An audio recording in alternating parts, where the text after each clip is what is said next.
Thank you very much. That will obviously help us share this with others within Cornwall that aren't able to make this meeting today. Now, my keys aren't working. There we go.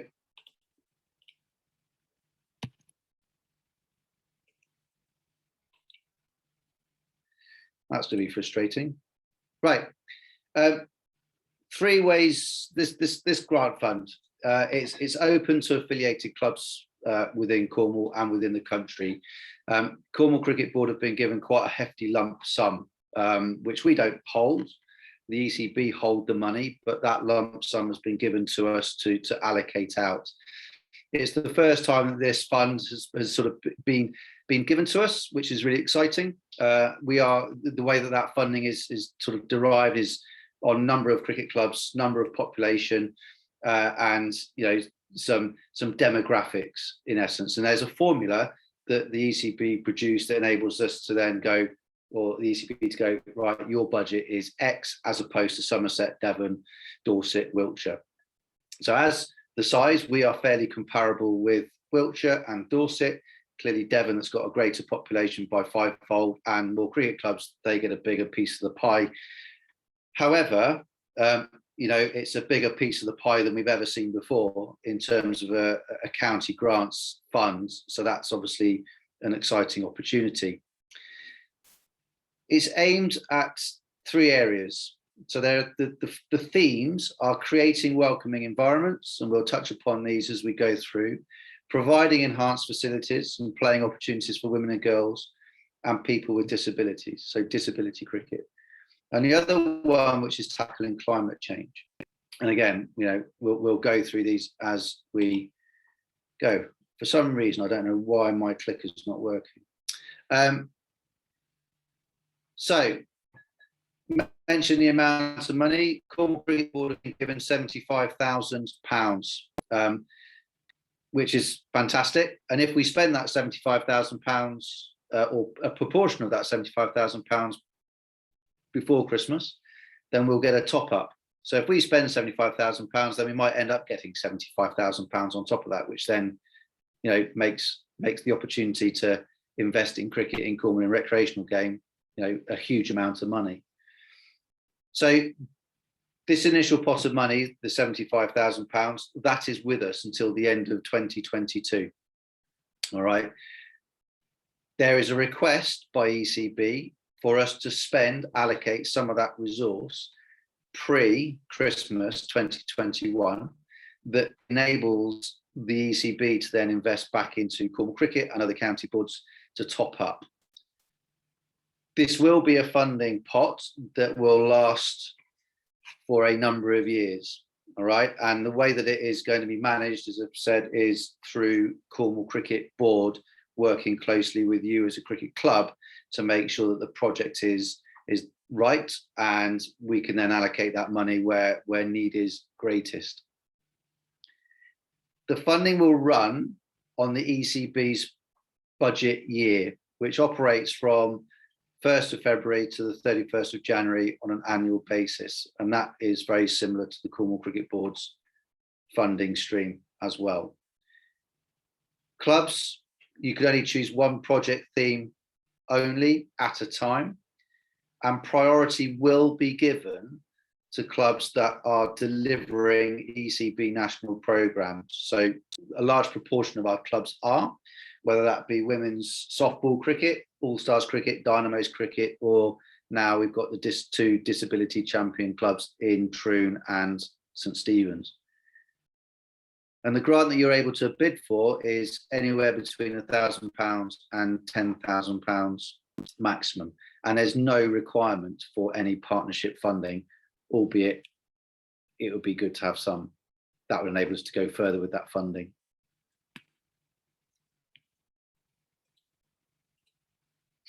So what are the project themes? The first one that we're going to touch upon is creating a welcoming environment. Cricket clubs, this has been around for a little while really, and it's similar, I guess, to the small grants fund that the ECB have had in the past. However, this is not replacing the ECB small grants fund. This is very much about the experience that people have when they come into the club. So you're looking at the family experience. So is it smart? Is it tidy? Is the seating good quality, etc., etc.? There's some messages on the screen as we speak. It doesn't really reflect modern day needs. Old-fashioned bar, very traditionally male setup, etc. So we've got to position ourselves more to the families to keep encouraging the mums, the dads, the kids into our cricket clubs. So what is creating welcoming environments about? Very much around your social space, you know, what it feels like, have we got a tied carpet? Have we got clutter all over the place that we might need to have some decent storage? Have we got a decent TV? Have we got a decent sound system? What does the feel look like? And clearly this is trying to bring pavilions or certainly social spaces up to, the 21st century. So we are looking at decent furniture, decoration, making it less male dominated, maybe less old school. So I know there's a tradition, there's a history of having, pictures of your team in 1910 and things like that, but actually that might be something that puts people off or might make them feel as though it's an aged, tired environment, and we need to make sure it's a modern, fresh, clean space. So we're looking at what's listed on there. For me, sort of cleanliness, making it available, the patio, the barbecue, the stuff, the add-on stuff to the cricket, I think is really, really important. Toilet facilities. I've been to many cricket clubs, in this county and other counties, and the toilet facilities in some are absolutely atrocious. And if we're trying to encourage people in, we've got to try and make the environment as nice as possible, as family friendly as possible. So we've got baby changing facilities down there as well. But how many female and male toilets are nice places to be? They're not particularly great at the best of times, but how can we make them better? So I think we're looking at that.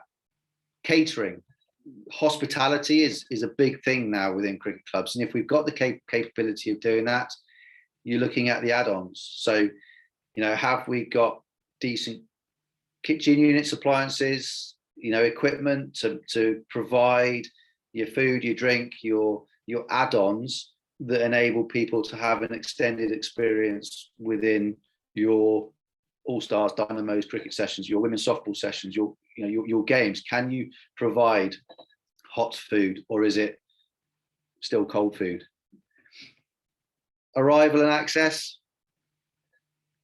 signage, relaying your car park.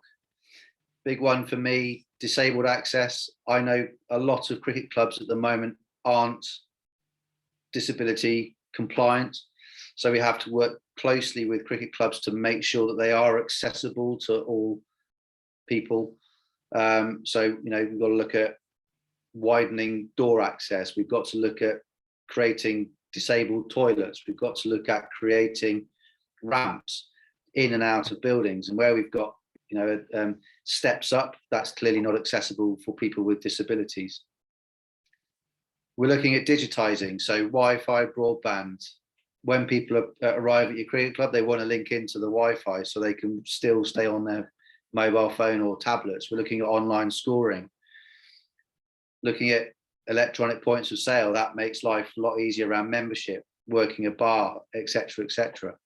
So we need to make sure that we have those things in place. What I would say, so I'm going to, hang on a minute. I'm going to go back. Sorry, it's jumped.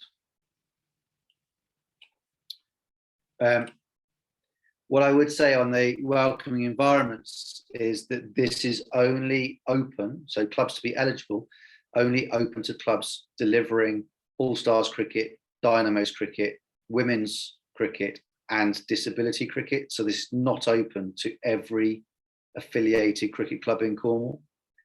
So at this moment in time, we're probably talking somewhere close to 40 cricket clubs have the option of applying for a grant around welcoming environments. Theme 2, we have a raised hand. So, Jack, yeah, quick question. You said you've got to be doing all stars, dynamos, ladies, and disabled. Is it and or is it or? Or one of. Okay, thank you. All right. So you don't have to be doing all of it, because then that would only make it available to one club at this moment in time. So it's very much one or more of those things you have to do. Okay. Right, moving on. Theme 2, providing enhanced facilities, playing opportunities for women and girls cricket and or disability cricket. So yes, some might curl their eyes up at this, but we're looking at non-turf pitches, non-turf practice facilities. All right, so extending the cricket offer outside of the main cricket playing environment, but also we're looking at non-turf match pitches on the square. A few questions recently have been raised about hybrid facilities. So what that means is a plastic weave with grass growing within it to try and make it a bit more cricket-like, similar to what they use in Australia and other places around the world for test matches and so on. Those cost around anywhere between £7,000 and £10,000 at this moment in time. However, they've not been approved by the ECB as yet as a usable good resource. So at the moment, they are not allowed as part of this grant funding process. So the non-turf match pitches are very much, what you used to see, albeit probably a sand-based surface now, not necessarily a concrete base, which I think is a much more preferable system. So we're looking at that. Enhanced changing facilities, shower spaces, drying areas, improved toilet, sanitary ware. We've sort of gone through that in the welcoming environments as well, but making the place more akin to what your players want at those levels. So touched upon disability cricket, making sure that the door frames are accessible. If you're in a wheelchair, you need to be able to get through a certain, through the entrance of the building. Is your front door wide enough to allow a person with a wheel, in a wheelchair to get in? So that's what this is what this is looking at here.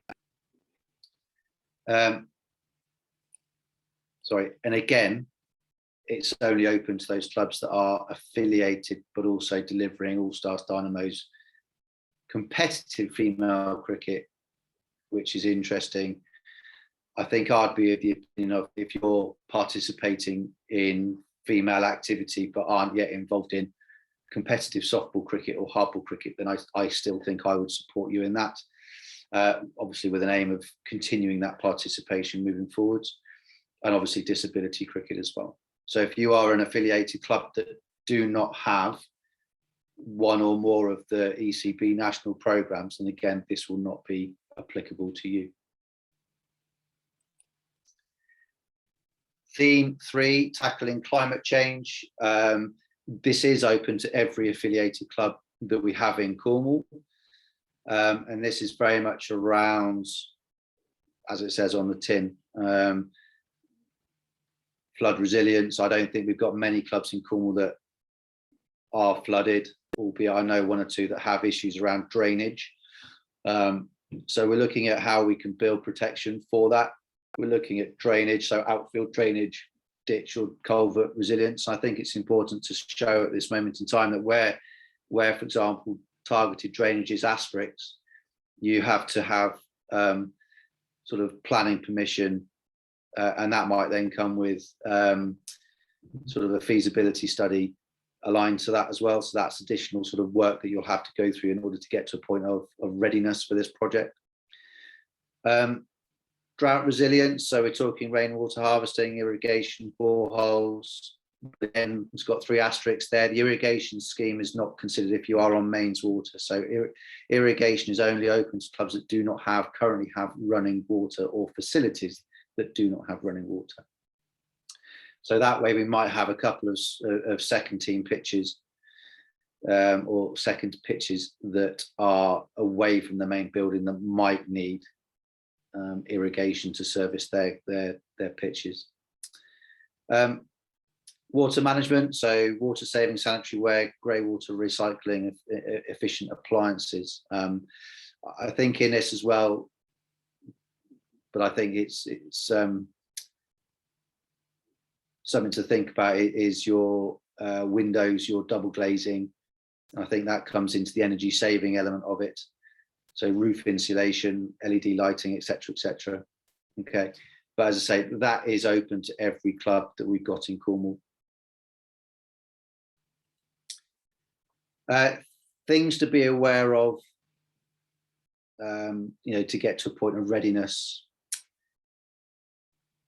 So ineligible projects, if you have a current pavilion build in the pipeline or an extension, you cannot add this funding on top of whatever potential grant that the ECB has already, you know, sort of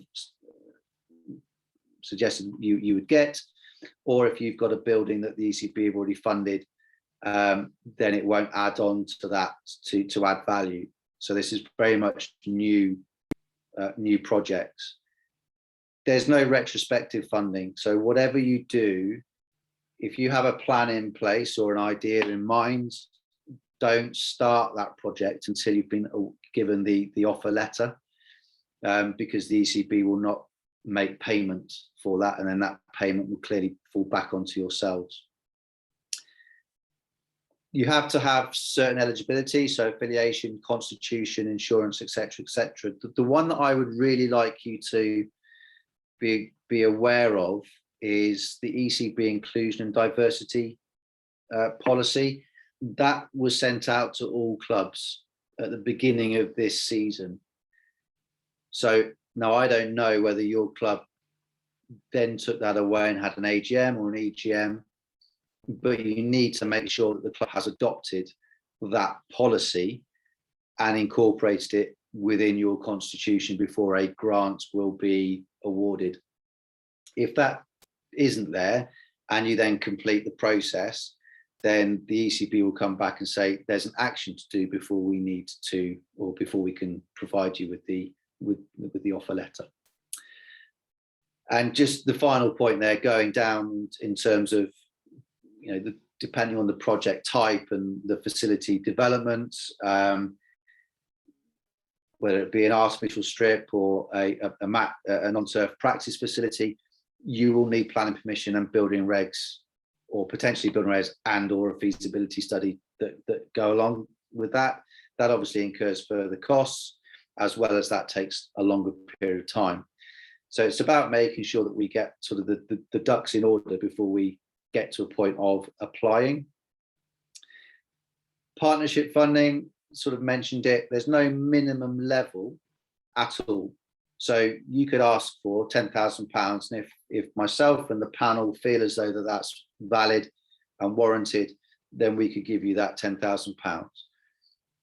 However, you know, if you end up with a club saying we would like a grant, our project is £10,000, but we've got £5,000 to put towards this project, you can bet your bottom dollar you'll be seen as a sort of a greater priority than a club that asks for £10,000 outright, predominantly because it enables us to go to more clubs, more projects, and make a bigger difference. So I'm not saying levels, you know, that's down to you and down to what you can afford or can't afford. And clearly, you know, we need to have those conversations throughout the process to make sure that we are understanding and we are clear about what the project is and how it's going to benefit cricket in the county. And clearly the big one is national programme delivery. So for me, the message on that one is that if we've got clubs that are affiliated clubs and they want a piece of this pie in the long term for welcoming environments, thing one and thing two, then clearly they've got to be part of the national programme delivery. So it's very much I scratch your back, you scratch our back scenario. And this is, I think, where the ECB are coming from in this. So, if you know of clubs, or if we've got clubs on tonight that are affiliated clubs, you want part of this in terms of those two themes, then, have a conversation with us around starting up All Stars and Dynamos cricket or women's softball cricket. So, key considerations. In order to get projects up and running and valued within the club, I personally believe it's important to talk to your members to find out what they want, not just your players, but your families of your All-Stars and your Dynamos cricketers, your women softballers. What do they want? And then collectively, you can come up with a decision about what improvements are needed within your facility to make sure they keep going back, keep taking part in the game. So I would urge clubs now not to rush into applying for a project, but take time to go out to your club members and ask them the question, what do they want? And then as a committee, you then take that information, then you come back and you go, this is the one that we're going to prioritise this year in this theme, and then in 2 years' time, we can prioritise that theme, etc., etc. And then you can build a facility. All right. In terms of timings, there's plenty of time. So, I'd urge, don't feel as though you've got to rush. So, pre-application, make sure you plan your project properly. Talk to your members, as we just said. Think of a survey, think of a parents' junior consultation meeting. Some might want to go, do you know what, we'll do that online rather than doing it face to face because there's still going on the current COVID situation. Get competitive quotes. We do need a minimum of 2 competitive quotes. You get the ability to choose your supplier. We're not going to dictate that. The ECB aren't going to dictate that, but we need to see that you've done due diligence to make sure that you're getting value for money. And that can be builders, it can be people from within your own club that are quoting for those, but we just need to see that process has taken place.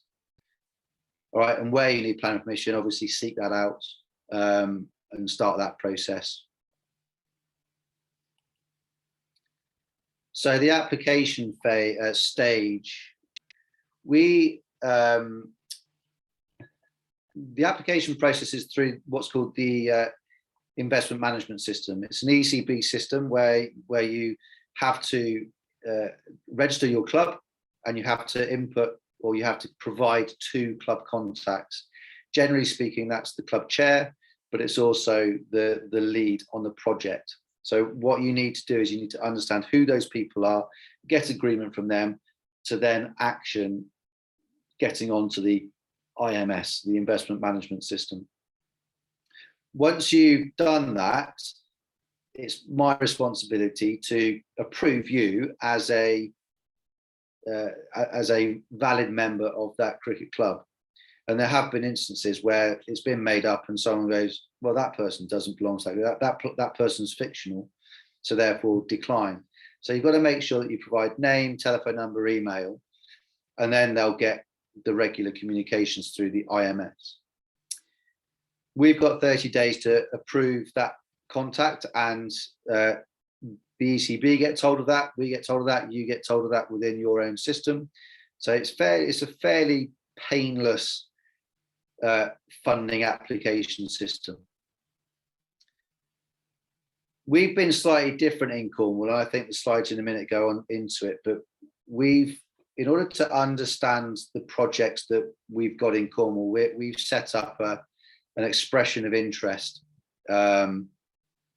structure, where through a Google form, you touch base with us, you fill out very, very simply, give us an understanding of your project, give us an understanding of the funding that you're after, and which priority area it fits. That comes through to us. We then will touch base with you when we're ready to do so, and we'll then work with you to make sure it's fully compliant and ready to go. But if we're not happy with it and we think actually it's not this year, but it's next year or the year after, then we'll let you know that at the same time. So we'll work with you to make sure it comes to fruition at a point. If successful, you've got 9 months to deliver from the grant offer. And again, don't start any work until you've been given that grant offer letter from the ECB, and it will come from the ECB. And then post grant application and completion of the project, you'll have to provide the ECB with an evaluation report, okay, within that 2 months time frame. I'm led to believe that the ECB will support that process and inform you as to when it needs to happen. So, a couple of questions. There's, yes, these slides will be made available, so you'll have the links to the expression of interest, as well as those people that are in our team to support you. But very much we are, as I say, managing this locally, which I think is good because it makes sure that we know what developments are happening, but also we can make sure that they are the right projects for the development of Cornwall. We have to look to split the funding across the themes proportionally. We have set up the Google form for you to complete. That, I believe, is out and has been out with clubs since the 1st of September. And I know that at the moment we've got 5 expressions of interest, which is exciting. Once we've got those expressions of interest, we will then split them into our development team. So on the call tonight, we've got Chris Anderson, we've got Piran Kent, and we've got Muzz Sheikh, as well as Kelly Williams. And then the team, including myself, will come out and we'll meet you as a club to make sure that that is an appropriate project, and obviously talk about the timeframes. Some of the expressions of interest that I've had already cover a huge sort of multitude of themes and areas. So what we need to make sure we do is we scale it back to what is going to make the biggest difference. Once we get to a point of going, that's the valid project, that's the one that we're going to support, we'll let you know. And you then have the ability to go and complete on the IMS. Just out of a point of transparency, this isn't solely going to be my decision, or it's not going to solely be one of my members of staff decision to support you or not. We will have a panel of people, independent people, that will look at the projects that have been put forward to understand and to decide which projects will be supported. All right, so I want to make sure that, you know, there's no favoritism, there's no conflict of interest. It's very much about what is going to make the biggest difference for Cornwall, and is that project needed. I'd like to think it would be needed, because we'll work with you to get to a point of that throughout now and when you submit. So before applying, all right, and I would say you can apply now, but the chances of it getting through and supported would be, you know, it might get thrown back because we'll need to work together on it. You know, please make sure you complete the expression of interest. The link to Google was on the previous slide. We'll arrange a meeting with you. That can be via phone, it can be Zoom, etc., etc. I quite like those to be in person at the moment, as long as everyone's happy for that to happen. On the basis of that, member of staff that is going to work with you can see that facility and see your project and get an understanding and feel for its need. Okay, so we have between now and the 15th of December to get those expressions of interest in. Post that 15th of December 2021, we will then meet as a panel to determine which projects we are going to support by the 31st of January. So you will be notified whether successful or not by the 31st of January 2022. That will then trigger you to go on to IMS, complete the online application, and then that will give a number of months before the start of the season to get that project to a point of readiness for the start of the season. So the next steps, very much about familiarizing yourself with the guide notes. Okay, this is only, as I say, it says there, headline information. If you've got any questions about, does this project fit? What about that project? Feel free to send myself or the team an email asking for that. You know, we've had a lot of information, a lot of requests on mobile net cages. So it doesn't list it in the guidance notes. So I've asked the ECB that question: can we support mobile nets? If I don't know the answer, if we don't know the answer, then we will ask the ECB on your behalf. It's not just about jumping into this. You might have a project for 3 years' time that you want to get into place.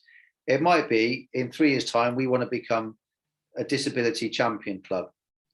But in order to do that, we need to make our facility, make our pavilion ready for people with disabilities. So disability compliant. So that might take time to understand, to generate interest, and it might take planning permission. So for me, the message is, don't rush into this. Make sure we get the project set up and right first for you as the biggest priority, and then we can work together over the period of now to 2025 to make sure it's right. Identify how you're going to communicate out to your club to understand need, and then identify a priority order for that, but also understand who is going to take on the lead within the cricket club. Again, 2 contacts. All right, final point there. When you feel ready to discuss it with us, feel free to arrange a meeting. Key contacts. You've obviously got my contact at the top there, but we've also got, for your understanding, Chris Anderson, who is the School and Club Development Officer for the East, Muz Sheikh, who is the officer for the mid part of Cornwall, and Piran Kent, who is the newly appointed officer for the West. Early doors, I think I'll be supporting Piran quite closely, just to make sure that, you know, being new into the role, that support is there. And then we got Kelly Williams, who is the Women and Girls Development Officer for the whole of the county. So any clubs that have got women-specific projects, environments, you might want to have that conversation with Kelly. Lost my mouse.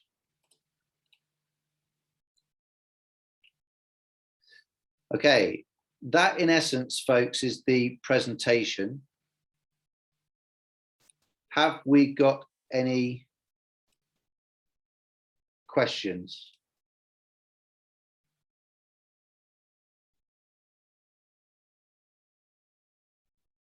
Does anyone want to go first or not?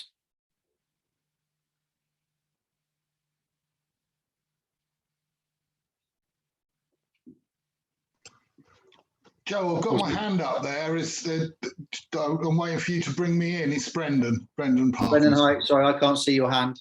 So yeah, it's gone down now. All right. Do you want me to put it up again? No, it's all right. You're in now.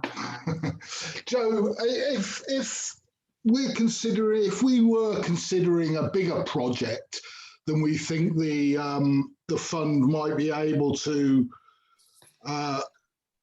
cope with or fund entirely, you mentioned partnership funding. Yeah.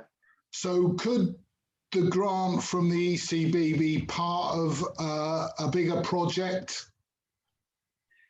So in the long, yes, it can. I mean, I'm only guessing at the moment because we're in a embryonic stage at the moment. But if it was a £50,000 project, would we be able to apply to the county grants for a portion of that? Yes, you can. So it depends on what the project is, obviously, and it depends on where the other partnership fund is coming. So you can't use ECB capital build money, in essence, to be partnership funding for that. You can use ECB loan as part of the partnership funding, but you can't use other ECB monies to support you in that.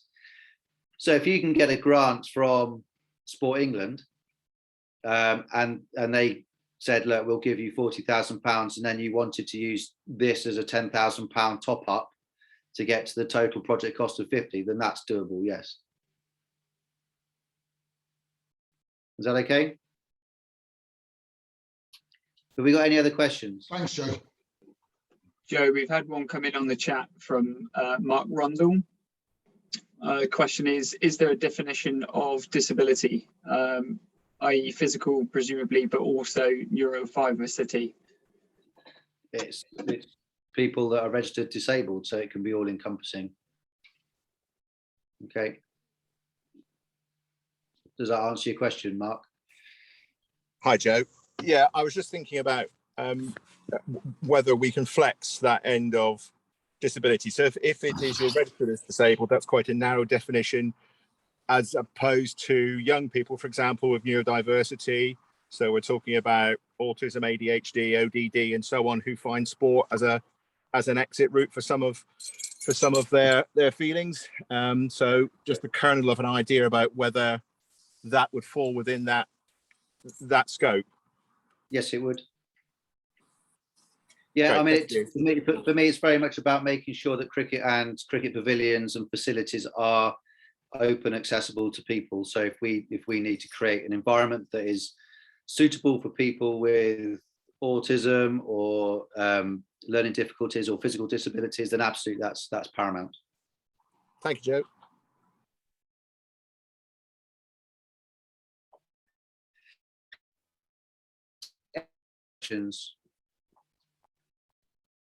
Any other hands? I'm flicking through the screen at the moment. Okay, so in essence, folks, that is it from me for tonight. Quite short and sweet, really. So thank you for your time. What I would say is that if anyone's got any questions post this, don't be afraid to email or ask the question of myself or any of the others. You've got our email, you've got our telephone number. And what I will do tomorrow is I will share the slides with you, as well as sort of the link to the guidance notes again, as well as the sort of the web link to where more information can be found. So yeah, if no one's got any more questions about County Grants Fund, then I will knock it on the head, or there could be an opportunity to have some questions about anything else, if anyone's got any other questions about anything to do with cricket. David May's got his hand up. So That's it. So just I'll save me emailing later. We're sort of interested on the disability side about, we have worked with disabled youngsters from Cape Cornwall School, coaching them, and in the future we'd like to do something about getting them involved in our club. Just give me a call sometime, or can we email each other just to get advice about where we could go next? Yeah, absolutely, will do. It might very well be that you have a conversation with Troon or St Stephen's Cricket Club at this moment in time to see how they did it. Thank you.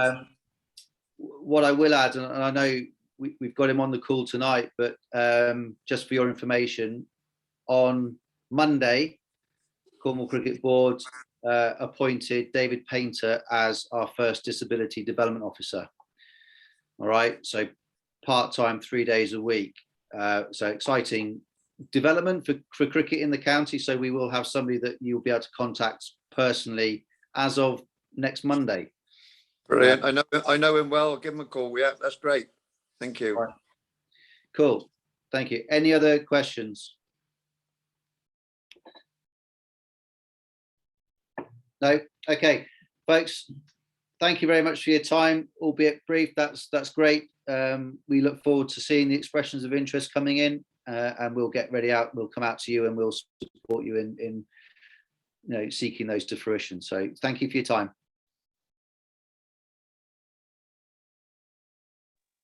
Okay, thank you. Bye. Thank you. Bye. Yep. Bye, Joe. Bye bye. Cheers. Thanks, mate. Cheers. Thank you, bye.